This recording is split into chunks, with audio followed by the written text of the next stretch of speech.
capítulo de número 9.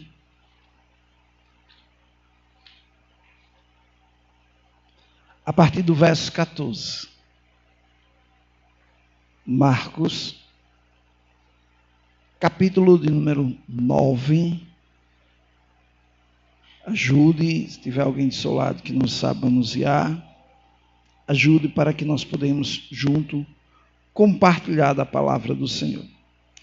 Então, capítulo 9, verso 14. Glória a Deus. Fica depois de Mateus, viu? Para ficar melhor, fica depois de Gênesis, antes de Apocalipse. Glória a Deus. Acho que agora ficou mais fácil de encontrar.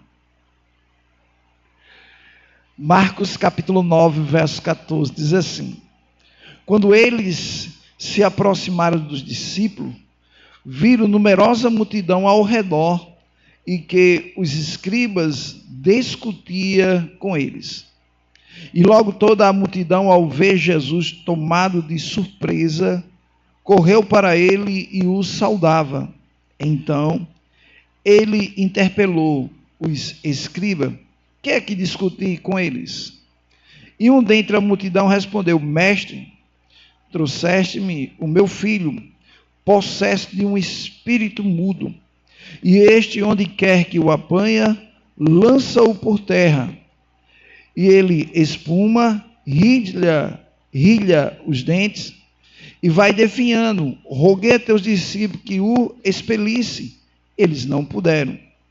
Então Jesus lhe disse: ó geração incrédula, até quando estarei convosco?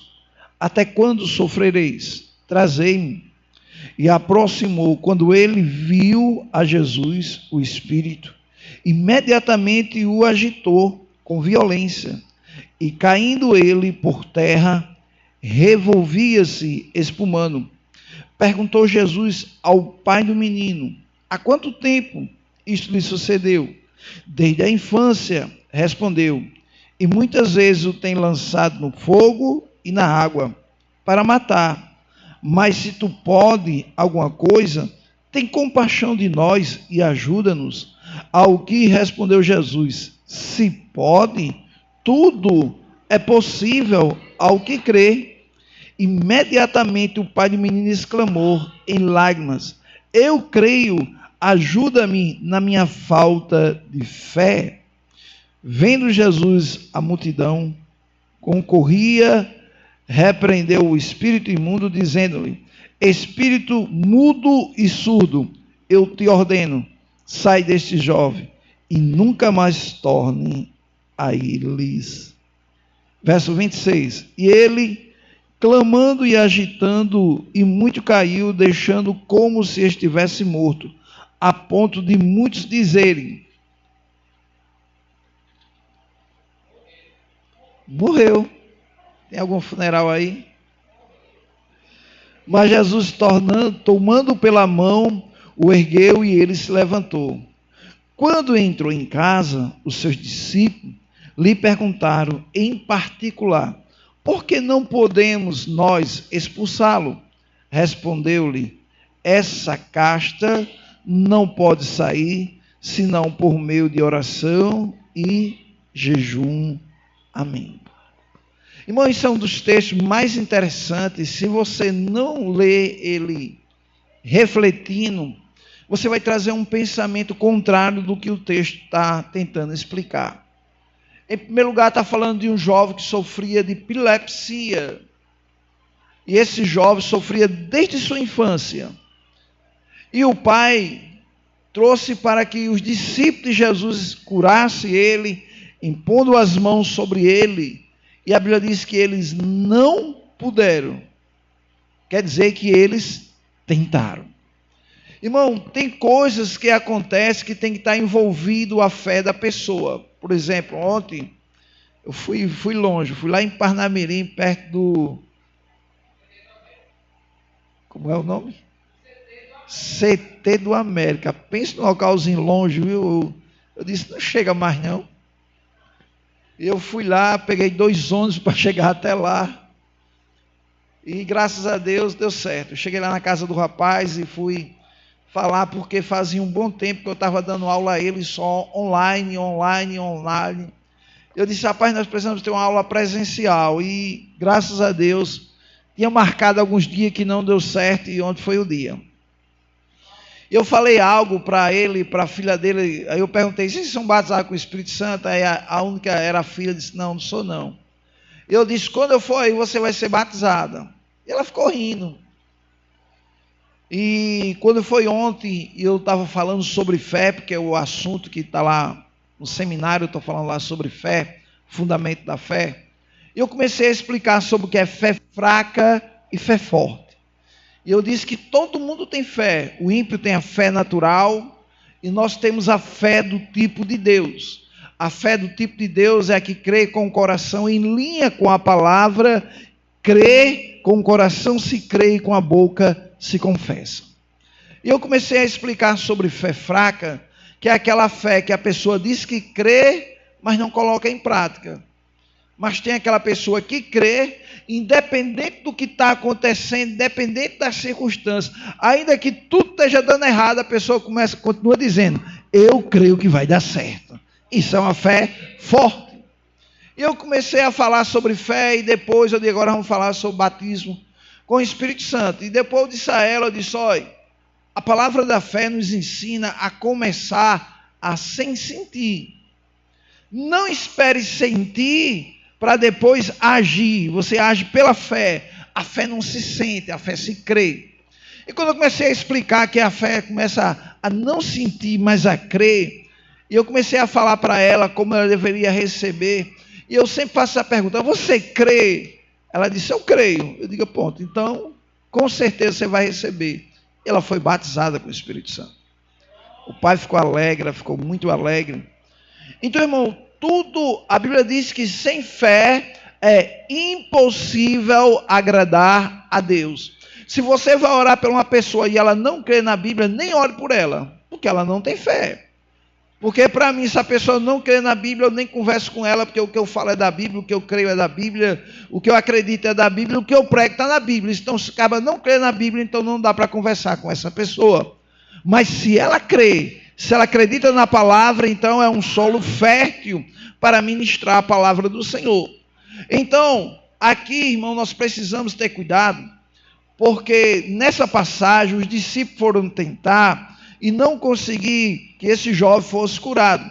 E Jesus estava orando no monte, e quando ele desce, vê aquela confusão teológica, porque chegou os escribas, talvez ficou criticando os discípulos de Jesus, porque provavelmente os escribas viam aqueles homens impor as mãos, orar, e nada aconteceu. E quando Jesus chega, os escribas são um bando de fariseu, irmão, porque olha só o que diz o texto, no capítulo 9, versículo de número 16, olha só o que diz. Então ele interpelou os escribas. O que? Marcos 9, 16. Interpelou os escribas. Olha só. Que é que discuti com eles? E um dentre a multidão respondeu, mestre, trouxe-me o meu filho possesso de um espírito mudo, e este, onde quer que o apanha, lança-o por terra, e ele espuma, rinha os dentes e vai definhando. Roguei a teu discípulo que o expelisse, e eles não puderam. Se eles não puderam, quer dizer que eles tentaram. Fizeram tudo que estava ao seu alcance. Irmão, eu não posso comparar os discípulos nessa posição com a igreja. Por quê? Em primeiro lugar, eles não eram nascidos de novo. Em segundo lugar, eles não tinham a autoridade de Jesus. A autoridade de Jesus era temporária. Por quê? Porque a autoridade de Jesus estava com Jesus. Jesus, aqui e acolá, liberava a autoridade. Tinha momento que acontecia e tinha momento que não acontecia. E por quê? O problema é que eles não creram. Quem não creu? Nem o pai do menino, nem os discípulos. O próprio texto vai responder isso. Olha só o que diz a palavra do Senhor. Versículo 19. Então Jesus disse, ó geração que chamou todo mundo de incrédulo. Quem? Os discípulos, o pai do menino, disse: rapaz, vocês são incrédulos. Aí ele diz: ó geração incrédula, até quando estarei convosco? Até quando sofrereis? Duas perguntas que ele faz. Até quando estarei convosco? Até quando sofrereis? O que Jesus está dizendo?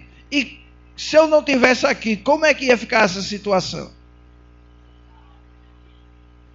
Em segundo lugar, até quando você vai sofrer?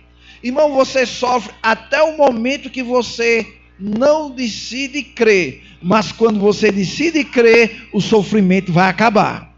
A mulher do fluxo de sangue fazia 12 anos o seu sofrimento. Mas quando ela deu crédito à palavra, o sofrimento dela acabou. Porque ela creu com o coração e disse: se eu tocar nas suas vestes, eu ficarei curada. Então, irmão, por isso que quem determina o tempo não é Deus, é você. Porque a religiosidade ensina que é tudo no tempo de Deus. Irmão, no tempo de Deus ele te cura, no tempo de Deus ele te abençoa. Irmão, só que o tempo de Deus é agora. O tempo de Deus não é amanhã. O tempo de Deus é hoje. Por quê? Hebreus 11, verso 1, olha só o que diz. Por que o tempo é agora? Hebreus 11, depois a gente volta para lá. Escritor aos Hebreus, capítulo 11, verso 1.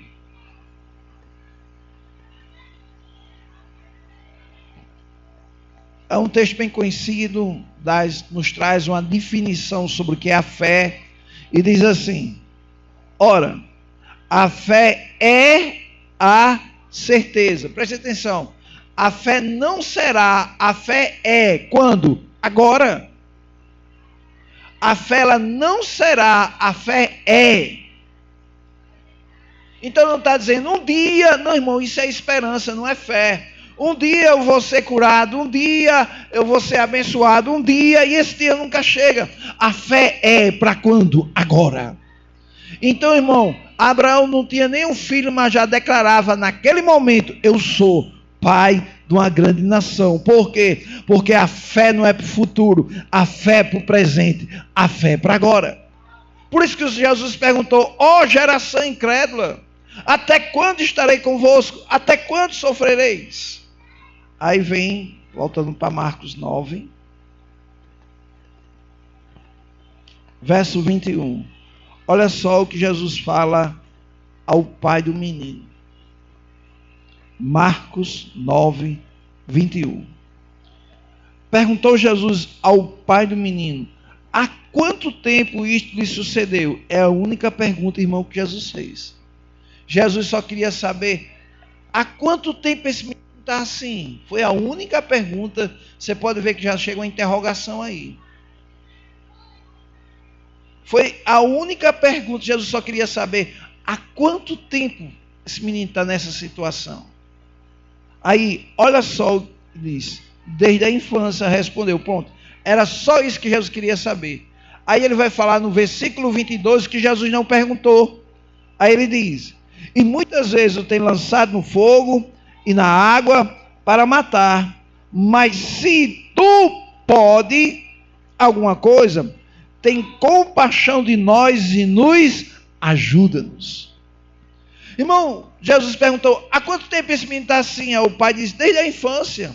Aí depois o pai vai falar coisas que Jesus não perguntou. Muitas vezes se joga no fogo, o espírito que está nele está tentando o matar. Mas Jesus, se o Senhor, já que o Senhor pode, tem compaixão de nós e nos ajuda. Irmão, o pai do menino, se você prestar atenção, está lançando a responsabilidade sobre Jesus. Ele diz: já que o Senhor pode, nos liberta o meu filho, vamos acabar com esse sofrimento. Mas, irmão, o que Jesus responde para o pai desse menino, essa resposta também é para mim e para você. Ele responde no verso 23, ao que respondeu Jesus: se podes, pode ver que tem uma exclamação. Exclamação, irmão, é quando você fala algo que você fica surpreso. É quando você está em casa e chega alguém, aí você diz assim: você chegou? Jesus se espantou. Jesus, quando o homem diz se pode, Jesus diz: se pode? A questão, irmão, não é se ele pode, a questão é se você crê. Porque poder, irmão, ele pode, ele é o El Shaddai, ele é o Todo-Poderoso. A Bíblia diz em Lucas 1,37, para Deus nada é impossível em todas as suas promessas. Então a questão não é se ele pode. Aí, olha só o que Jesus diz ao pai de menino, verso 23. Ao que respondeu Jesus, se pode, tudo é possível ao que... Pronto, irmão, é o que está escrito aqui em cima. É o slogan do nosso ministério. Tudo é possível ao que crê. Você vai ver que Lucas 1,37 fala de Jesus. Aí ele diz, tudo, mas Marcos 9,23 está falando para mim e você. Para os que crê, para os que acreditam, para os que confiam na palavra, Jesus disse, olha, tudo é possível ao que crê. Pedro creu e andou sobre as águas. A mulher do fluxo de sangue creu e ela foi curada instantaneamente. Marta creu e Lázaro foi ressuscitado dentre os mortos. Então, irmão, Jesus diz, tudo é possível ao que crê. Jário creu quando saiu atrás de Jesus e sua filha estava ainda doente, mas quando ele volta com Jesus, recebe a notícia que a filha estava morta. Mas Jesus diz, não decreta tais palavras, crê somente. E ele creu. E quando Jesus chega na casa dele, ele olha para aquela menina e Jesus agora flui no Espírito da unção da cura, da unção do milagre. Automaticamente Jesus diz, Talita cumi, levanta-te e anda. Então a menina despertou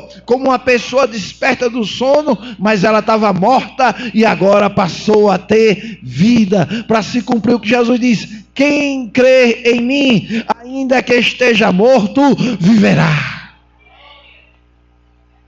Então, irmão, nós precisamos aprender a crer.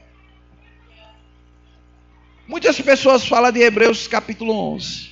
Hebreus capítulo 11, irmão, é o final da história.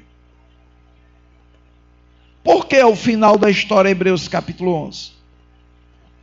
Porque, irmão, tudo começa crendo. Se você for lá em Hebreus 11, vai estar lá assim, e pela fé, Abraão foi pai de uma grande nação. Mas quando você lê Romanos, abra sua Bíblia em Romanos capítulo 4. Olha só o que diz. Romanos capítulo 4, versículo número 17. Olha só o que diz. Romanos capítulo 4, versículo de número 17. Como está escrito, como está escrito, por pai de muitas nações te constituí perante aquele no qual o quê? Creu. Abraão tem que fazer o quê? Creu. O que levou ele a crer? A palavra de Deus. Amanhecia o dia, o Senhor dizia, Abraão, tu pode contar a areia? Não, Senhor. Assim será a tua descendência. Chegava a noite, momento estrelado. Aí o Senhor dizia, Abraão, pode contar as estrelas? Não, Senhor, assim será a tua descendência. E Abraão, eu creio, Pai, eu creio que vai ser assim. Eu creio que vai ser do jeito que o Senhor está falando. Então, irmão, a fé do tipo de Deus não duvida, crê na palavra de Deus. A fé do tipo de Deus é como Kenneth Hagin diz, a Bíblia diz, eu creio, está resolvido. Então se a Bíblia diz, irmão, a nossa função é crer, é acreditar. Só que quando você decide crer, vem a dúvida. Quando você decide crer, vem a incredulidade.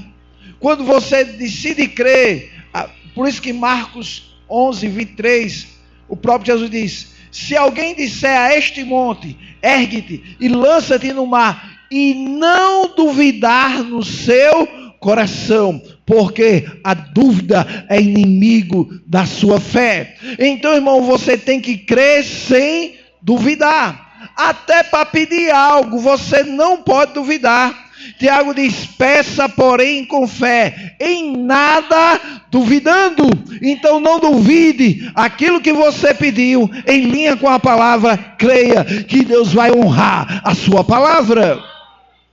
Por isso, irmão, Deus estava levando a pai daquele menino a ensinar ele a crer. Jesus disse: se eu posso, não, a questão não é se eu posso, a questão, você crê? Porque Jesus, quando chega na sua própria cidade, ele quer orar pelas pessoas e as pessoas não creram.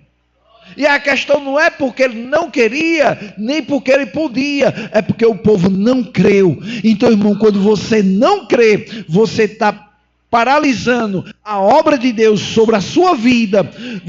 Tem gente que pensa: você está diminuindo Deus. Não, irmão, Deus é o mesmo ontem, hoje e eternamente. Você é que está deixando de crer no Senhor. A própria Bíblia diz, olha aqui em Romanos, capítulo de número 3. Romanos, capítulo 3. Verso 1. Romanos 3, verso 1. Qual é, pois, a vantagem do judeu? Ou qual a atitude da circuncisão? A utilidade da circuncisão? Muita. Sobre todos os aspectos. Principalmente porque aos judeus foram confiados os oráculos de Deus. Essa palavra aqui, oráculos de Deus, quer dizer a palavra de Deus. Aí ele diz: e daí? Se alguns não creram, a incredulidade deles virá desfazer a fidelidade de Deus. Aí Paulo responde: de maneira nenhuma, seja Deus verdadeiro e mentiroso todo homem. Então, irmão, quando a Bíblia diz seja Deus verdadeiro, seja a sua palavra verdadeira. Por isso que João 8,32: e conhecereis a verdade, e a verdade vos libertará. O próprio Jesus diz: vós já estáis santificados pela minha palavra, pois a minha palavra é a verdade. Jesus disse: quando eu for, eu vou mandar o Espírito Santo, e ele vos guiará em toda a verdade. Então, irmão, é a verdade que vai gerar fé no seu coração. Por isso que Jesus disse: deixa eu dizer um negócio para você. Tudo é possível ao que crê. Algo que foi que o pai do menino fez. Marcos 9, 24. Marcos, capítulo 9, verso 24. Imediatamente. Marcos 9, 24. Imediatamente o pai do menino exclamou com lágrimas: eu creio, me ajuda na minha falta de... O pai reconheceu que estava faltando a fé. Irmão, é igual você fazer um bom feijão, é igual você fazer um bom arroz, esquecer o sal. Esse rapaz está cheiroso, mas está faltando um sal. É uma parte pequena, mas muito importante. Porque senão a comida fica sem sabor. Irmão, não adianta você ser um filho de Deus e dizer eu creio. E eu pergunto: o que é que você anda falando? Tem gente que crê e só fala fracasso. Tem gente que é filho de Deus e só acredita dizendo: não vai dar certo isso não. Eu estou crendo já que não. Então, irmão, se você está crendo que... Peraí, tem gente que diz assim... Eu ouvi um certo pregador, talvez você já ouviu, dizer assim: crente que duvida está com defeito de fábrica. Não, irmão, se você está com defeito de fábrica, eu estou dizendo que Deus fez você com defeito. Crente não está com defeito de fábrica. Você saiu da fábrica perfeito. Crente está com falta de conhecimento da palavra de Deus. Porque quem nasceu de novo é uma nova criatura em Cristo Jesus. Você nasceu de novo sem nenhuma falha. Então o que está faltando é o conhecimento. Como está faltando conhecimento, irmão, você só tem fé em algo que você confia. Primeiro você tem que conhecer, para depois ter fé.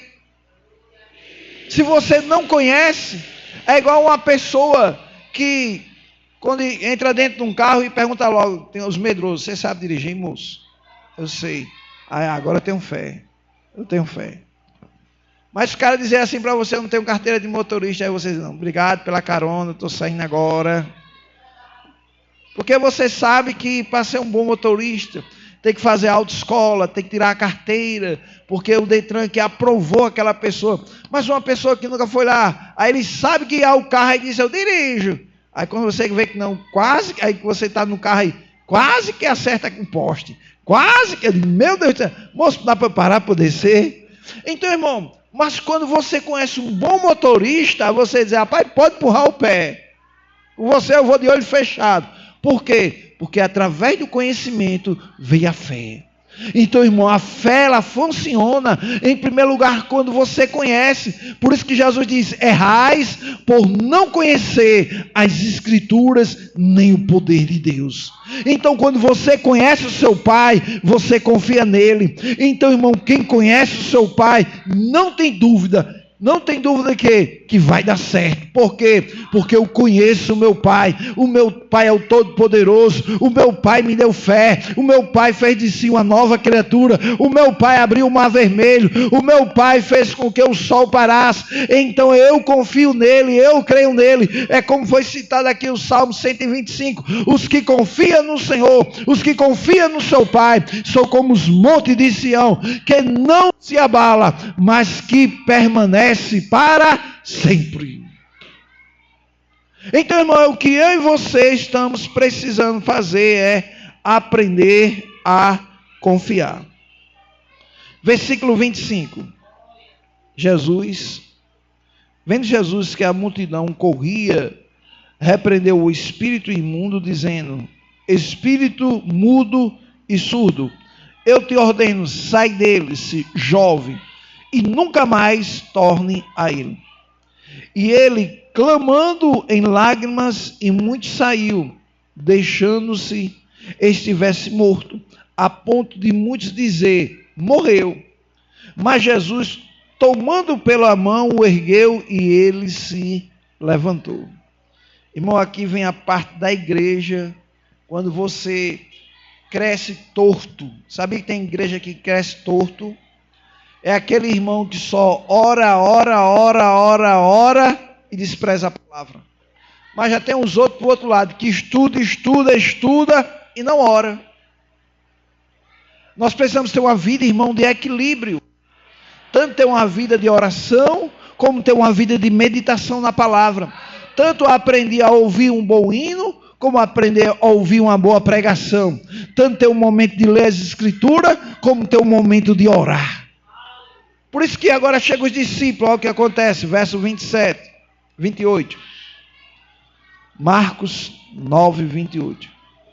Quando entrou e o pessoal disse que Jesus não tem casa.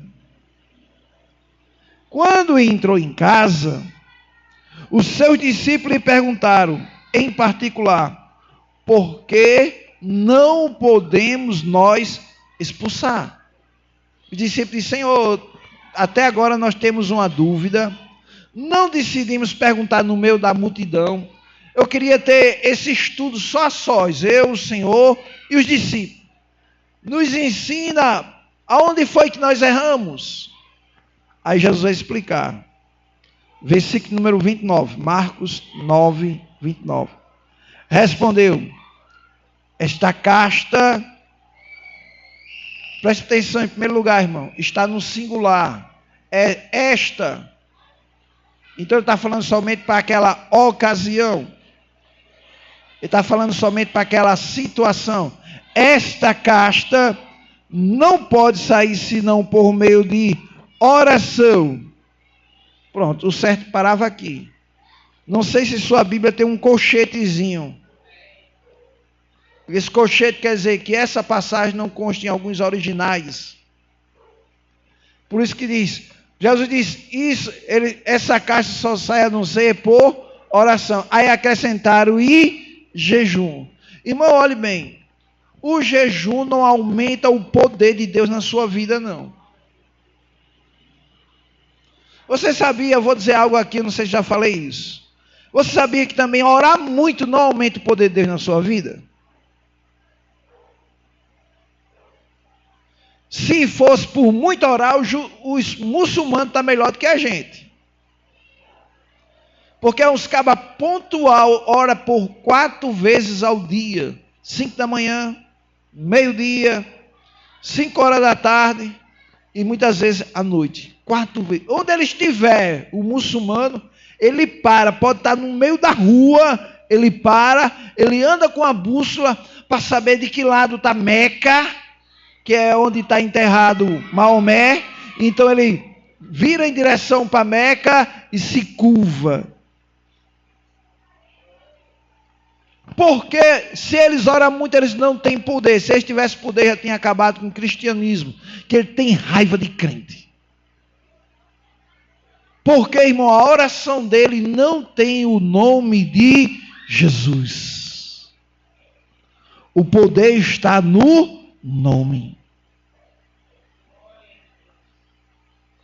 Por isso que quando você ora em nome de, o inferno treme.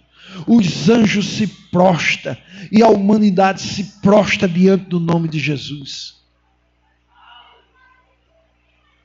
Então, irmão, não adianta você passar 1 hora orando e quando se levantar, talvez você não creu nem no que orou.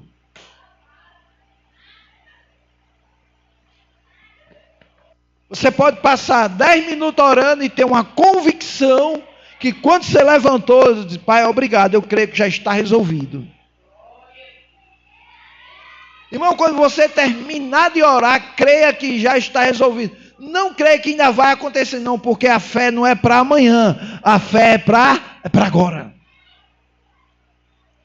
Então, quando acontecer, aí para os outros, é novidade. Para você, sabe o que você vai dizer? Eu já sabia, sabe por quê? Eu já orei e no final da oração eu já agradeci, porque eu estava crendo que já estava resolvido.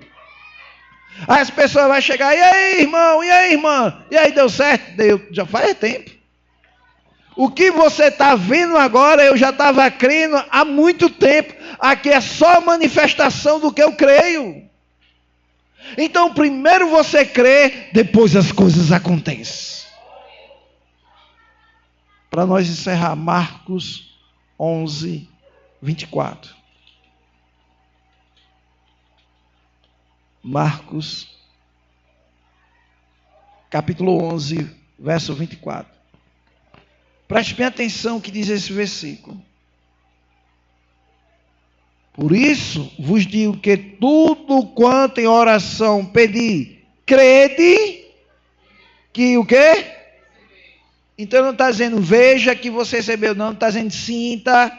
Ele está mandando que você tem que crer antes de ver. Você tem que crer antes de acontecer. Porque quando você ora e pede, você não tem dúvida que Deus vai lhe dar a sua vitória, não. Você crê que Deus já lhe deu a sua vitória. Então, irmão, creia quando você for orar, ore crendo. Não ore como um religioso, não. Eu tenho que orar porque o pastor disse que tem que ter uma vida de oração. Aí o cabo bota um fundo musical e quando começa a orar, Senhor, em nome de Jesus, como é que não está dormindo? Está orando mesmo? Isso acontece comigo quando eu oro de madrugada. De madrugada eu acordo para orar, quando vê que não, eu olho assim, e o sol aparece, estava por aqui. Então, irmão, quando você for orar, creia, acredite.